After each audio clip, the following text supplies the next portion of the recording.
안녕하세요. 다정톡을 진행하고 있는 랩 2050 이원재입니다. 오늘은 굉장히 특별한 손님 한 분 모시고 우리나라 복지제도의 역사와 미래가 어떻게 될지까지 한 번의 이야기 들어볼 수 있는 좋은 시간인 것 같습니다. 서상목 전 복지부 장관님, 그리고 현재는 한국사회복지협의회 회장을 맡고 계신 굉장히 오래된 사회복지의 전문가이시면서 역사의 산 증인이시기도 한 분을 모셨습니다. 국민연금은 다들 가입하고 계시잖아요. 국민연금 제도를 처음에 설계한 분이시기도 한데 또 아주 전통적인 제도인 국민연금 제도하고 미래의 복지제도라고 요즘 많이 관심을 끌고 있는 기본소득 제도하고 어떻게 연관이 있는지, 그리고 또 기본소득 제도에 대해서 굉장히 우호적으로 말씀을 요즘 하고 계신데 어떻게 그런 생각을 갖게 되셨는지 좀 여쭤보도록 하겠습니다. 안녕하세요. 네, 안녕하세요. 이렇게 좋은 자리에 불러주셔서 고맙습니다. 감사합니다.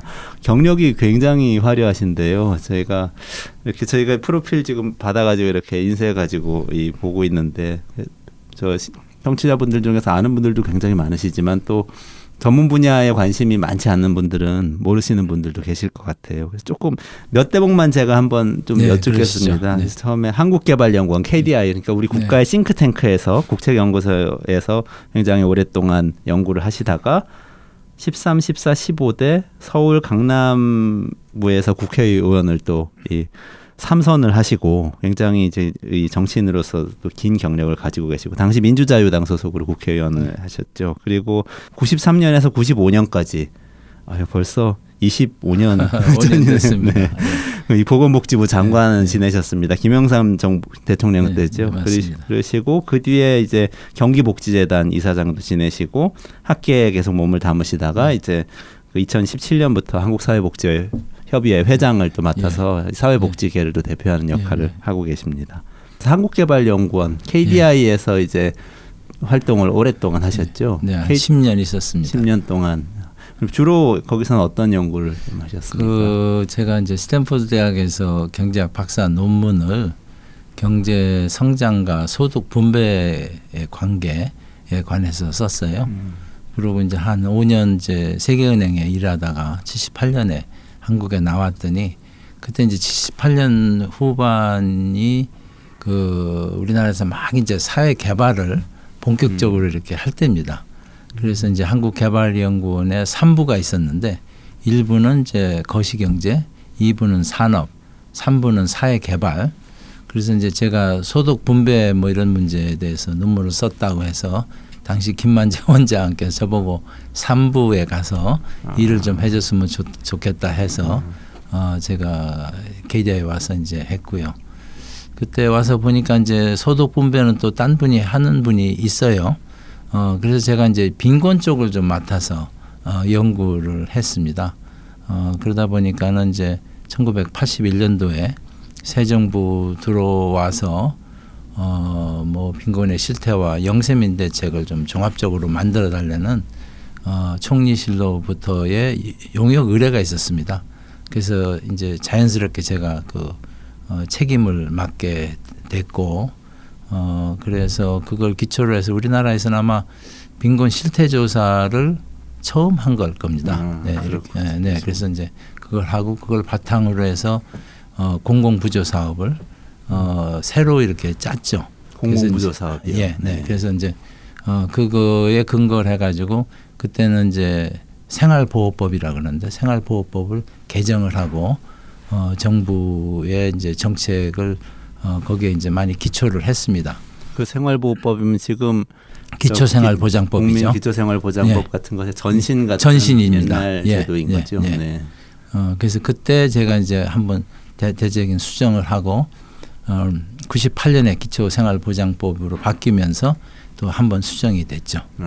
그렇군요. KDI에서 계속 연구를 하시면서 그럼 그때 당시에 제 생각에는 70년대 말 80년대 초 하면은 굉장히 우리나라가 경제발전 5개년 계획 세우고 경제개발 열심히 하고 또 박정희 대통령 시대에서 전두환 대통령 시대로 넘어가면서 어떻게 보면 성장을 굉장히 중요한 가치로 삼고 밀어붙이던 그런 시대 같은 느낌이 드는데 그때 또 빈곤하고 이 복지를 연구하셨다는 게 어떠셨는지 좀 궁금하기도 하네요. 그러니까 이제 두 가지입니다. 성장을 중시하는 정책은 계속이 되면서 경제 발전은 많이 됐는데 사회 개발 쪽은 좀 부족하지 않느냐 해서 저는 이제 경제 개발 5개년 계획을 경제 사회 개발 5개년 계획 이름을 바꿉니다.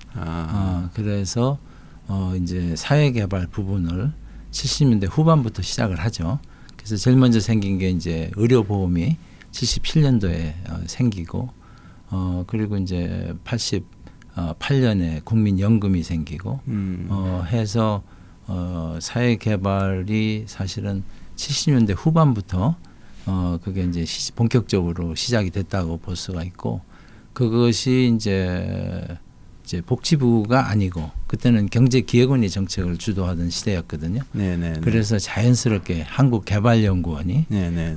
제가 맡은 그 제3부 사회개발부에서 초기에 그 사회복지정책의 틀을 짜는 그런 역할을 하게 됐고 네네. 또 그 시점에서 역사적으로 제가 거기에 있었다는 것은 상당히 개인적으로 보람된 또 의미 있는 일이었다 이렇게 생각을 하고 있습니다. 그러시군요. 그 의료보험이 지금의 국민건강보험이 된 그렇죠. 것이죠. 그 건강보험 하면은 한국의 제도가 어쨌든 뭐 외국에 비해서도 지금도 뭐 그리 뒤지지 않는다고 훌륭한 제도라고 또 얘기를 듣고 있기도 하고 국민연금은 또 어떤 면에서는 많은 분들이 좀 불안하게 생각하기도 하고 이런 측면도 좀 있는데 저는 그래도 처음에 도입할 때는 굉장히 어려웠을 것 같아요. 그때 어떠셨는지 좀 그 사실은 정부가 70년대 중반에 국민복지연금이라고 국민연금을 먼저 하려고 그랬습니다. 그런데 이제 그때 석유파동이 일어나면서 이제 의료보험은 그 혜택을 금방 볼 수 있잖아요. 근데 이제 국민연금은 몇십 년간 이제 보험료를 내는 부담이 있는데 그 내기만 하는 혜택은 몇십 년 후에 받거든요. 네네네. 그래서 처음에 그걸 먼저 하려고 그랬는데 그걸 이제 못하고 무기한 연기를 시키고 의료보험부터 먼저 한 겁니다. 요즘 말로 하면은 포퓰리즘적이지 않은 제도라서 도입하기가 좀 어려운 제도였어요. 예. 그래서 그렇게 했고 또 제가 이제 그걸 하면서 좀 재정적인 안정성을 중요시 하다 보니까는 이걸 적립 방식으로 했습니다. 페이해지고 해가지고 부가 방식이라고 해가지고 그해 필요한 연금을 액수만큼만 이렇게 걷어들이는 이런 제도도 할 수 있었는데 저희는 이제 기금을 쌓는 이런 제도를 해가지고 지금 뭐 국민연금 기금이 어렵다고 얘기를 합니다만 그때 만약에 부가 제도를 했었으면 지금 훨씬 더 큰 정부의 재정적인 부담이 됐었겠죠. 근데 지금 현재 시점으로서는 이게 굉장히 이제 국내 저축을 촉진하는 이런 효과가 있거든요. 네, 그래서 그 86년에 제가 이제 그걸 만들어 가지고 88년부터 시행을 했습니다. 86년에 KDI에 계실 때 만들어서. 근데 전두환 대통령 때인데 설득하시기가 어려우시진 않으셨어요? 제가 이제 부원장을 84년 초에 됐거든요. 그래서 그때 이제 안승철 원장님하고 같이 이제 일종의 신고식 비슷하게 청와대 가서 이제 정책을 몇 개 이제 건의들은 중에 국민연금이 있었어요. 그랬더니 전두환 대통령께서 그걸 보더니 이게 뭐야 하고 소리를 지르시더라고요. 그래서 이게 이제 연금이라는 게 성숙되려면은 한 20-30년이 시간이 걸리는데 20-30년 후에는 우리나라가 고령화가 굉장히 빨리 오기 때문에 지금 해야 됩니다. 그랬더니 전두환 대통령이 박사 말이야. 당신은 미국에서 오래 살아서 한국을 몰라. 이런 거면 한국 망해. 그래가지고 뭐 야단만 맞고 나왔어요. 그러다가 이제 경제기획원에서 그래도 의료보험을 했는데 연금이 시작돼야 될 것 같으니까 그래도 이 연구를 KDI가 하는 게 낫겠다. 그래서 저희한테 이제 연구를 대통령 결재는 차치하고 우선 이제 실시하면 어떻게 해야 되는 구체적인 실천 방안을 연구해달라 해가지고 제가 야단 맞은 기억도 있고 그래가지고 제가 서력을 해야 되겠다 개인적으로.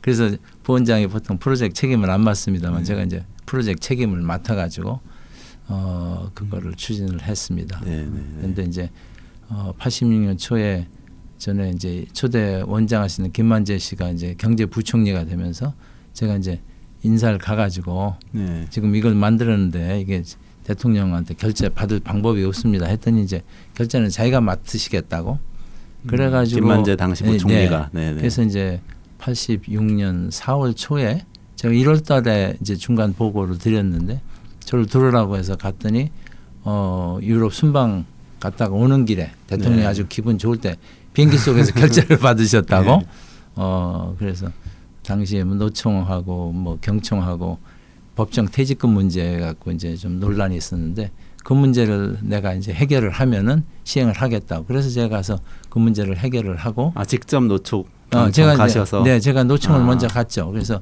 그때 이제 갔더니 위원장하고 산별 위원장들 쭉 이렇게 앉아 계시더라고요. 그래서 연구팀하고 이제 관계 공무원들 가가지고 제가 이렇게 전두환 대통령 야당까지 맞아가지고 이걸 만들었고 김만재 부총리가 어렵게 결제를 맡았는데 이게 다른 나라는 전부 다 노조가 이제 공적연금 만드는데 앞장을 서는데 여러분들이 이게 퇴직금 문제 같은 걸로 이제 반대를 해가지고 성사가 안 되면은 역사에 당신 노총 지도부를 이상하게 보지 않겠습니까? 제가 그렇게 얘기를 했어요. 그랬더니 그 말이 된다고 생각한 것 같아요. 그래서 제가 이제 한 달 그 법정 적립금 한 달 봉급을 적립하게 돼 있는데 그걸 즉석에서 제가 이제 반달로 그걸 해가지고 한번 제안을 해볼 테니까 어떻겠냐고 그랬더니 그렇게 하겠대요. 그래서 제가 이제 경총에 가가지고 경총 회장하고 회장단 만나가지고 내가 노총으로부터 이게 양보를 받아냈는데 여러분들 지금 받지 않으면은 나중에 몇 년 후에 정치적인 압력에서 법정 그 퇴직금 위에게 그대로 올라갈 거라고. 그랬더니 받겠다고. 그래서 이제 부총리한테 가서 해결했습니다. 그랬더니 그때부터 이제 저 복지부에서 법 개정 이제 자고 이제 문구 작업을 해가지고 그해 12월에 국회에서 통과가 됐습니다. 그때 한국개발연구원 계실 때 아닙니까? 근데 국책연구원이 굉장히 적극적인 역할을 했네요. 그때 뭐 연구소 일개 부원장 입장이었거든요. 네.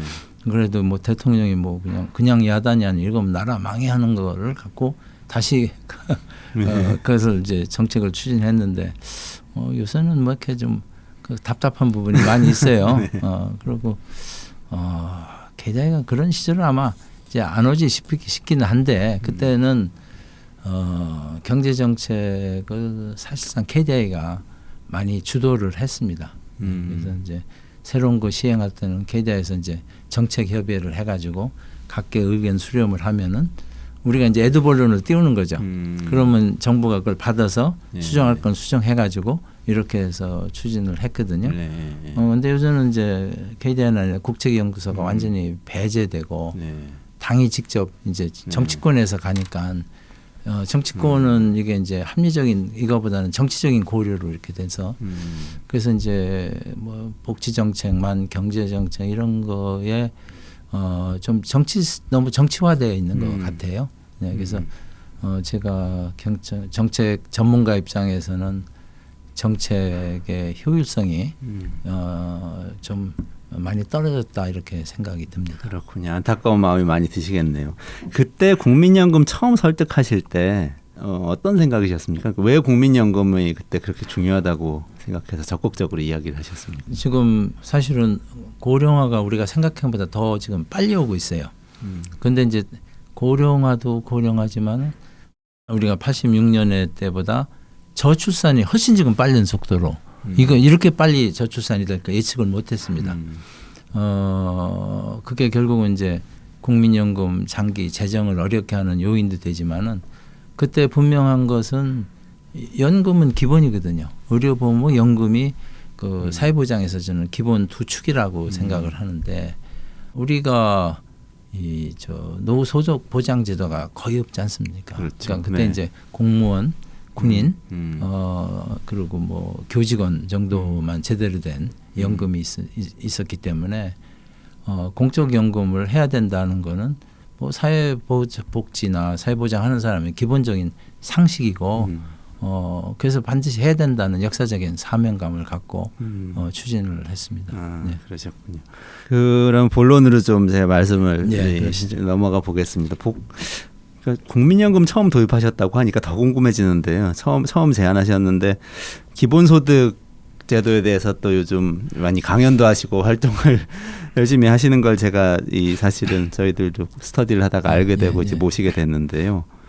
지금 기본소득 공론화 적기라고 또 어떤 인터뷰에서 한번 말씀을 하셨고 한데 어떤 의미에서 그렇게 말씀하셨는지 그 첫 번째는 이제 4차 산업혁명 시대가 되면서 분배 문제가 자꾸 이제 악화가 되고 있습니다. 이건 우리나라만의 현상이 아니고 선진국의 이제 공통된 사항인데 이게 이제 3차 산업혁명부터 그러니까 이제 기술의 변화 속도가 이제 빨라지니까 그 기술의 혜택을 받는 사람은 봉급이 막 올라가는 거죠. 근데 이제 그 혜택을 못 받는 사람은 봉급이 잘 올라가기가 어려운 오히려 이제 기계화라든지 뭐 자동화 이런 거에 이제 피해자가 될 수 있는 그래서 이제 90년대 이후 80년대 후반부터 사실은 OECD 이런 분석에 의하면은 분배가 점점 나빠지고 있는데 제가 아무리 생각을 해도 그거를 원천적으로 개선하는 방법이 안 나올 것 같아요. 그러니까 기술이 점점 수준이 높아지고 속도가 빠를수록 거기에 적응할 수 있는 사람과 그렇지 하지 못한 사람 나눠지거든요. 그 양극화가 일어나기 때문에 이거를 전통적인 사회 보장 방법으로 과연 가능할까 이런 생각이 들었고 근데 마침 이제 기초소득보장 얘기가 나오는데 보니까는 이론적으로는 상당히 괜찮은 것 같아요. 네, 네. 그러면서 또 하나는 이제 우리가 이제 사회복지제도가 굉장히 많이 이제 생겼거든요. 지난 20-30년 동안에. 그래서 어떤 건 이제 너무 복잡하고 머리 좋은 사람은 뭐 여기저기서 혜택을 받고 그렇지 않은 사람은 또 사각지대가 발생해서 이렇고 그래서 이 제도라는 게 저는 뭐 경제도 마찬가지 경제 제도도 간단할수록 좋습니다. 네. 복지 제도도 마찬가지인 거예요. 네. 이게 복잡하게 만들면은 이게 머리 좋은 사람이 그걸 이용하고 그렇지 않은 또 그 마땅히 혜택을 받아야 될 사람은 혜택을 못 받고 이런 게 생기거든요. 그래서 분배를 개선하는데 가장 간단하면서 효율적인 방법이 기본소득 제도가 아닌가 이렇게 생각을 했어요. 네. 특히 이제 우리 공적 부조의 큰 문제가 뭐냐면은 일을 해서 소득이 생기면은 네. 대상에서 제외가 되거든요. 공적 보조가 제일 대표적인 게 기초생활보장제도 그렇죠. 같은 거, 수급자. 소득이 얼마 미만이라고 그러는데 네네. 그러니까 거기서 그 뭐 굉장한 봉급을 받는 이런 자리가 생기면 모르지만은 네. 뭐 웬만한 일 같은 거는 안 하는 게 낫죠. 네. 예? 그래서 그게 이제 그 공공부조에 소위 그 민스 테스트 자산조사 뭐 이렇게 해서 하는 거에 그 취약점이거든요. 그리고 제가 이제 북유럽에 이런 나라 사람들한테 가끔 물어봐요. 우리나라는 뭐 복지제도가 당신네들에 비하면은 뭐 별로 되지도 않는데 네. 그것도 이제 거짓말하는 사람들이 나오는데 당신의 나라는 그렇게 후한 제도를 갖는데 그 제도를 악용하는 사람 없느냐? 네. 이렇게 물어보면은 없대요. 근데 그 사회는 그 이제 주변에서는 알잖아요. 네. 그런 걸 하면은 그 사회에서 이게 굉장히 지탄을 받았기 때문에 네. 그렇게 하기가 어렵다는 거예요. 그러니까 사회적 신뢰가 굉장히 높은 그렇죠. 그런 그러니까 사회인 이제 거죠. 아시는 대로 이제 북유럽 복지국가 제도가 나라들의 경제 발전도 잘하고 이제 복지 잘하고 하는 건데 그러면 그거의 원인이 뭐냐? 전에 그 월드 에코노믹 포럼에서 이제 연구를 한 걸 보니까 지금 방금 얘기한 사회적 신뢰입니다. 네. 소셜 트러스트. 그게 있기 때문에 그렇게 후한 복지 제도를 해도 그걸 악용을 안 한다 이런 얘기죠. 그리고 그 나라들은 노조 나라나 마찬가지입니다. 노조 그 뭐 그리고 정치도 그 노동당이 이제 그 뭐 한 70% 노동당이 집권을 합니다. 그런데 이제 경제가 어려워지면 노조가 나서 가지고 임금을 깎아요. 우리나라는 상상할 수가 없죠. 그러니까는 그런 나라가 그렇게 후한 사회 보장을 하고 그렇게 강한 노조가 있음에도 불구하고 경제도 잘 되고 복지도 잘 되고 그게 되는 거죠. 근데 우리는 전혀 그게 아니거든요. 그럼 실제로 복지제도 우리 현행 얼마 안 되는 복지제도지만 그것도 좀 악용되거나 아니면 제대로 안 가거나 이런 게 많다고 악용되는 보시는 경우가 겁니까? 굉장히 많다고 생각이 들고 그리고 이게 이제 2010년에 이제 지자재 무상 급식이 시작되면서 전에는 이제 제가 이제 KDI 있을 때만 해도 사회복지 제도가 KDI나 뭐 보살이나 이렇게 전문가들이 이렇게 정책을 해서 했는데 요새는 이제 선거 때 이게 이제 복지가 굉장히 메인 에젠다로 등장을 하면서 하나의 이제 그 보수 진보 할 거 없이 표를 얻는 수단으로 이게 되는 거예요. 그러니까 이제 복지 정책의 합리성보다는 포퓰리즘적인 성격, 인기 영합적인 성격이 점점 높아지는 이런 거죠. 그래서 이것도 이렇게 문제다. 그렇게 하려면은 복지 제도를 좀 단순화하는 게 좋겠다. 단순화하는 게. 그래서 우리가 이제 소셜 세이프티넷 사회 안정망이라고 그러지 않습니까? 그러니까 이제 북유럽 국가의 또 하나의 특징은요. 거기 스웨덴 같은 데 가면은 경제 활동에는 거의 정부가 간섭을 안 합니다. 자유롭게. 임금도 자유롭게. 최저임금도 있지만은 별로 뭐 지장이 없고 거의 시장에서 결정된다고 볼 수가 있고 그리고 이제 기업이 원하면 언제든지 해고를 시키고 필요하면 다시 쓰고 그리고 해고를 당해도 실업보험이 잘 돼 있으니까 그거 받고 또 새로운 일자리 찾아가지고 가거든요. 그러니까는 경제는 시장 원리에 의해서 굉장히 플렉서블하게 이렇게 이제 그 자유롭게 움직이면서 그렇게 할 수 있는 건 뒤에 이제 든든한 사회 보장 제도가 있기 때문이다 이런 얘기예요. 그래서 이제 기본 소득 제도가 사실 선진국에서도 그렇고 개발도상국에서도 많은 시험을 했는데 거기에 이제 공통점이 뭐냐면은 기본 소득을 받으면은 그거 있으니까 그거나 받고 더 이제 놀고 먹으려고 하는 거 아니냐. 근데 정반대 현상이 나타나더라 이게요. 오히려 무슨 희망이 있으니까 더 열심히 일을 하고 그리고 이렇게 많은 남미나 뭐 아프리카 이런 데서 이게 저소득층으로 가면은 애들 학교도 잘 안 보내거든 부모가. 근데 애들 학교도 보내고 심지어는 애들 학교 성적도 올라간다는. 그러니까 심리적으로 안정이 되니까요. 그리고 캐나다 파일럿 스터디 같은 데는 이런 기본 소득이 되니까는 정신적으로 안심이 되는 거예요. 그래가지고 더 건강 지수가 높아지는 병원에 가는 횟수가 이렇게 줄어드는. 그래서 굉장히 생각했던 부작용보다는 오히려 긍정적인 효과가 굉장히 많다. 그리고 이제 개발도상국 인도나 아프리카 같은 데서는 이 제도를 하니까는 많은 사람들이 자기가 뭐 자영업도 좀 해보려고 이렇게 생각. 자영업이라는 게 성공하면 좋지만 실패하면은 큰일 나잖아요. 그럼 먹고 살기 이제 먹고 사는 게 문제가 되는데 기본 소득이 있으니까 내가 한번 리스크 테이킹을 해보겠다. 그래서 제가 깜짝 놀랐어요. 그런 그 파일럿 스터디 결과를 보고 그래서 이거는 일반 이거 하면은 다들 뭐 일은 안 하고 다들 놀고 먹는 이래 이제 사회 분위기를 만드는 거 아니냐. 지금 이게 반대하는 사람들이 첫 번째가 그 얘기입니다. 그렇죠. 일을 해서 먹고 살아야지 그냥 이렇게 주면 돼. 이제 그러는데 실제 이 파일럿 스터디 결과는 정반대로 나타났다. 그래서 그렇군요. 제가 이거는 한번 좀 관심을 가질 필요가 있다 이렇게 생각하게 됐습니다. 근데 조금 이 역설적으로 들리는 게 그 회장님 전에 국민연금 설계하셨는데 국민연금은 또 직장 다니는 사람들 위한 제도 아닙니까? 아무래도 노동하는 사람들에 대한 제도인데 또 기본소득은 그런 조건이 전혀 없는 모든 사람에게 똑같이 주는 제도고 그게 좀 두 가지가 다른 것 같은데 어떻게 이런 변화가 그러니까는 이제 사회보험은 1880년대 독일에서 나왔잖아요. 그래서 이제 그때는 물론 이제 직장 그때는 이제 평균 수명이 뭐 47세인가 뭐 그랬대요. 그러니까 뭐 비스마르크 때 그러니까는 뭐 그때 연금은 뭐 받을 사람이 별로 없죠. 많은 사람이 일하고. 근데 지금은 이제 우리가 평균 수명이 굉장히 높아지고 하면서 연금이 지금 위기에 처했어요. 그 얼마 전에 그 우리가 이제 협의회에서 그 사회보장제도에 대해서 토론을 했는데 그 소득보장 그 국민연금 지금 개편안이 사실 길을 헤맸습니다. 제가 이제 만드는데 그래서 이제 이론적으로는 여러 가지 이제 그게 있는데 현재 진행 중인 거 말씀하시는 거죠? 현재 진행 중인 거.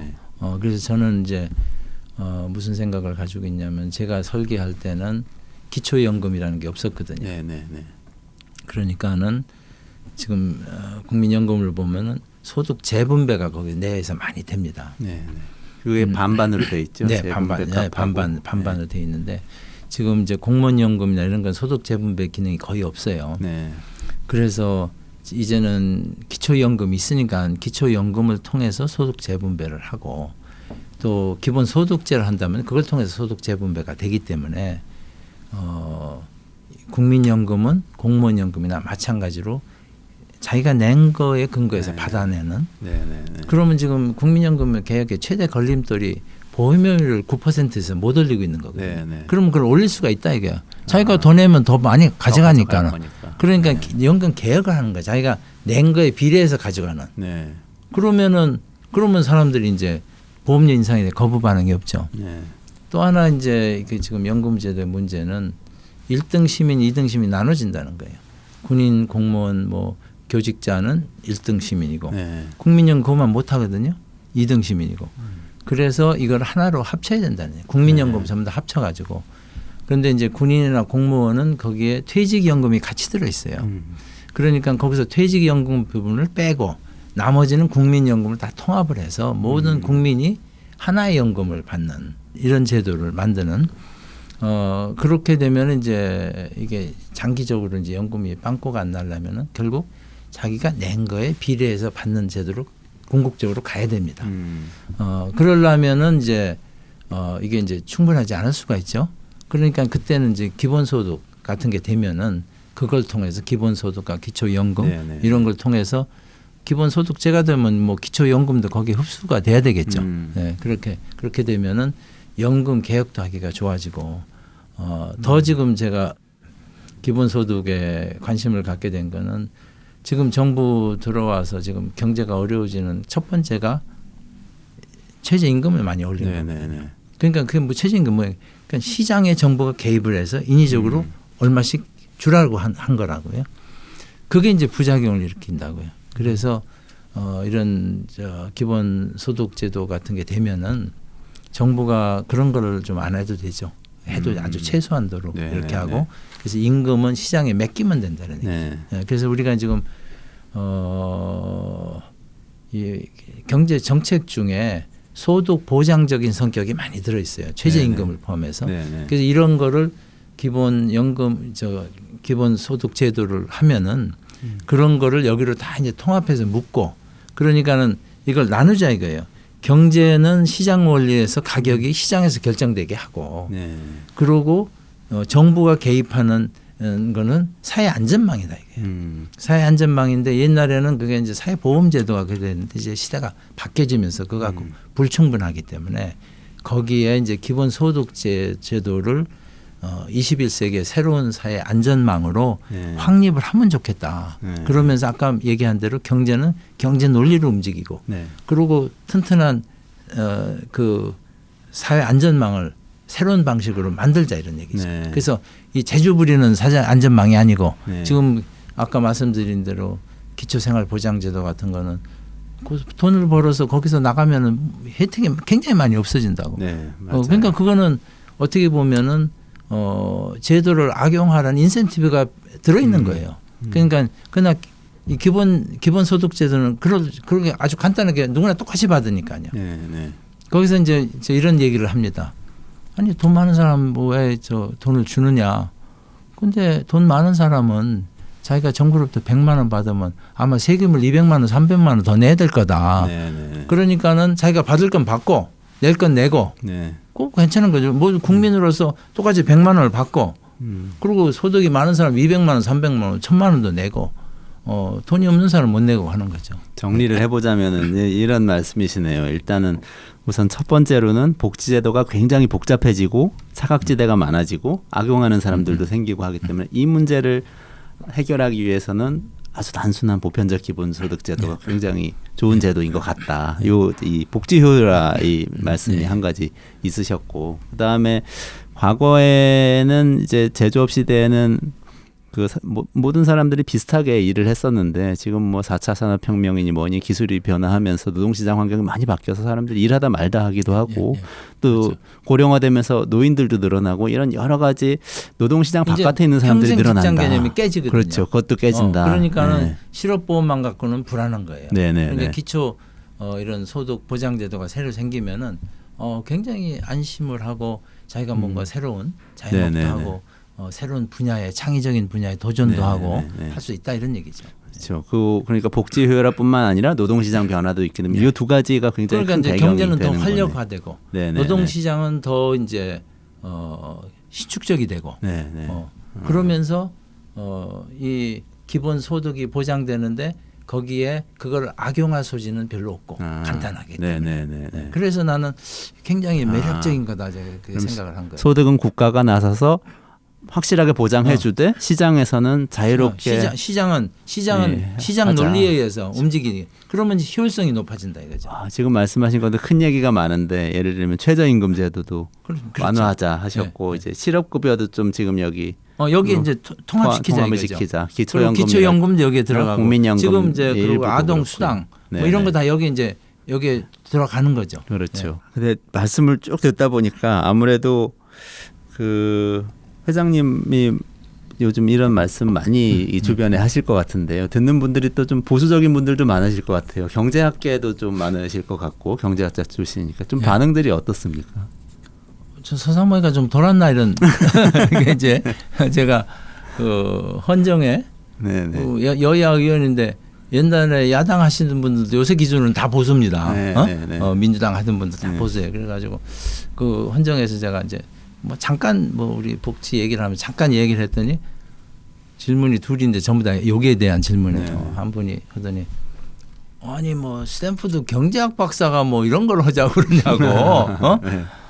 그래서 또 한 분은 해서 아니 뭐 일로 해서 벌어먹는 세상을 만들어야 정부가 다 뭐 돈을 준다는 게 말이 되느냐. 그러니까 전부 다 부정적인 겁니다. 네.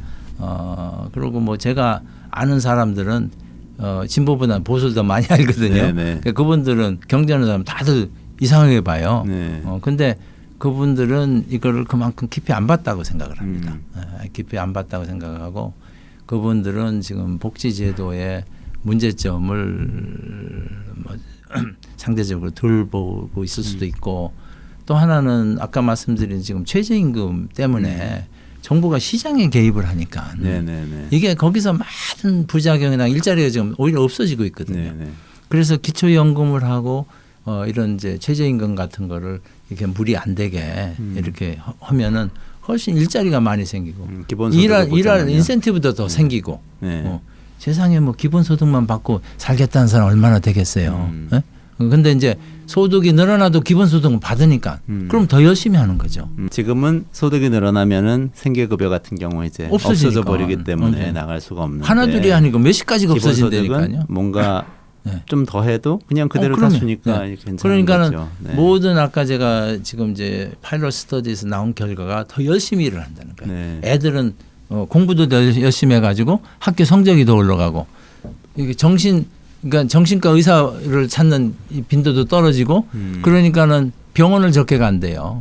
그 캐나다에서 나온 결과입니다. 이게. 네네. 네, 온타리오, 몬타리오. 네, 몬타리오 거기서. 몬타리오죠. 네, 거기서 나온 결과니까 개발도상국이나 선진국 할 거 없이 그 부작용은 보다는 긍정적이니까 굉장히 많다. 근데 이제 제일 중요한 거는 이런 대개혁을 해야 되거든요. 요 하나만 딱 해가 그러니까 뭐를 어떻게 손대고 대개혁을 해야 되는데 거기 이제 합의를 도출할 수 있느냐. 그게 그렇죠. 이제 가장 중요한 거. 굉장히 중요한. 그래서 내가 이제 예를 들어 보사연구원 원장 같은 분한테 아이 정부는 이거 못 내놓는다. 장관은 이런 얘기 못하는 대통령 더더욱 말할 것도 없고 그러니까는 자꾸 그 옛날에서 연구소가 그런 걸 했거든요. 국책연구소가 이런 걸 던져놓는 거예요. 그럼 뭐 해가지고 뭐 안 되면 할 수 없더라도 뭔가 이젠들을 한번 올려봐라 이게 애들 보려는 띄워봐라 이런 얘기죠. 네. 좀 이렇게 책임 있는 데서. 그래서 더 궁금해지는데 혹시 그 아까 말씀하셨던 좀 처음에 강연하시거나 할 때 반대하셨던 분들 중에 좀 얘기하다 보면 좀 설득이 되거나 이런 경우들이 있습니까? 그분들하고는 뭐 이렇게 오래 얘기는 제가 이제 강의를 1년에 한 번씩 이제 KDI 스쿨에서 한국 애들, 외국 애들 넣고 지금도 제가 이제 내일도 가서 강의를 해야 되는데 기본 이걸 합니다. 그럼 제가 이제 꼭 그 강의하기 전에 네. 손을 들어보라고 그래. 기본소득 이런 건데 찬성하는 사람, 반대하는 사람. 그러면 찬성하는 사람은 3분의 1 정도, 반대가 네. 3분의 2예요. 근데 강의가 끝나고 나면 그게 바뀌어져요. 네, 네. 찬성이 3분의 2, 반대가 3분의 1. 그래서 이거를 잘 이렇게 설명을 하면은 찬성하는 사람이 더 늘을 수 있을 것으로 생각합니다. 그렇군요. 그 찬성 반대 이 액수라든지 이런 구체적인 것도 되게 영향을 많이 줄 것 같은데 어느 정도 좀 생각을 하시나요? 그러니까 이제 이게 다른 거를 대체를 하려면은 네, 네. 다른 복지 제도를 대체하려면 이게 어느 정도는 돼야 된다고 봐요. 네. 우리나라의 경우에 이제 선진국은 보통 1,000불을 얘기하거든요.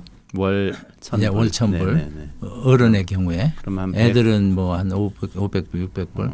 그럼 한 우리는 100만 원 최소 좀 넘는 100만 거죠? 원 우리는 좀 많은 것 같고 최소한도 50만 원 돼야 최소한 된다고. 50만 원. 네. 네. 최소 50만 원. 네. 그렇지 않으면 이거 못 합니다. 왜냐하면 기존 거 다 하고 이제 10만 원, 20만 원 하면은 이게 이제 껌값 같은 게 돼가지고 네. 네. 그 이제 효과도 없어지고 네. 그리고 기존 프로그램은 손을 댈 수가 없어요. 네. 이게 어느 정도는 돼야 되죠. 우리가 지금 기초생활수급자 1인 가족 최저 생계비가 55만 원인가 아마 그쯤 될 거예요. 네, 네, 네. 그러니까 그거는 줘야 된다고 그러는 거죠. 그러니까 지금 최저 생계비 있지 않습니까? 그거는 줘야 된다. 일단은 그러면 성인을 한 3천만 명으로 잡아도 3천만에 600만 원이니까 한 연간 180조 원 정도 되는 것 같습니다. 예, 굉장한 액수고 그렇죠. 재개혁인데요. 예. 그러니까 이게 이제 말하긴 쉬워도 네. 집행하기는 어려운 거예요. 그러니까 네. 제가 아까 말씀드린 대로 많은 개발도상과 선진국이 파일럿 스터디를 해놓고 이 아이디어가 이게 몇백 년 된 아이디어거든요. 네, 네. 200년도 넘은 아이디어예요. 네. 근데 이제 왜 이게 안 됐느냐? 이게 바로 그 문제 때문에 이게 이제 엄청난 개혁이다 이런 얘기죠. 네. 근데 계속 이제 연구를 하고 뭐 이제 계기가 있어야 되겠죠. 계기가. 국민들을 설득하고 정치권도 설득하고 해야 되는데 그게 뭐 예. 지금 어떤 것들이 좀 필요할까요? 그래서 제가 아까 이제 말씀드린 보사연구원이라든지 뭔가 조금 이게 국민이 신뢰할 수 있는 집단에서 네, 네, 네. 여기에 대한 합리적인 안을 뭐 이란 3안을 내놓든지 해서 한번 공청회를 한번 해본다든지. 네, 네, 근데 네. 지금 아직 그런 게 없거든요. 없죠. 이건 이제 개인 차원에서 뭐 이런 거를 했고 일부 뭐 진보 정치인들이 했습니다만 그 전체 내놓은 게 아니라 뭐 그냥 청년 수당을 주는 기존 놔두고 뭘 하나씩 이렇게 하나씩 더 주는 식으로 하니까 이게 이제 포퓰리즘으로 다 비춰져 있죠. 그러니까 뭐 지방자치단체라든지 개별적인 정치인이 내놓는 이거는 거 말고 지방 정부가 할 일이 아닙니다. 사회적인 토론을 이거는 하자. 네. 이거는 우리나라 지금 복지의 지금 문제가 사회보험 당연히 이제 중앙정부가 해야 되고 소득 보장적인 성격이 있지 않습니까? 그거는 중앙정부가 일률적으로 해야 돼요. 네, 네. 이게 지방정부가 무슨 뭐 수당 뭐 우리는 애나면 얼마씩 막 이렇게 해주고 경쟁하는 거는 그거는 효과도 없습니다. 그렇게 하면은 중앙이 일률적으로 해야 되거든요.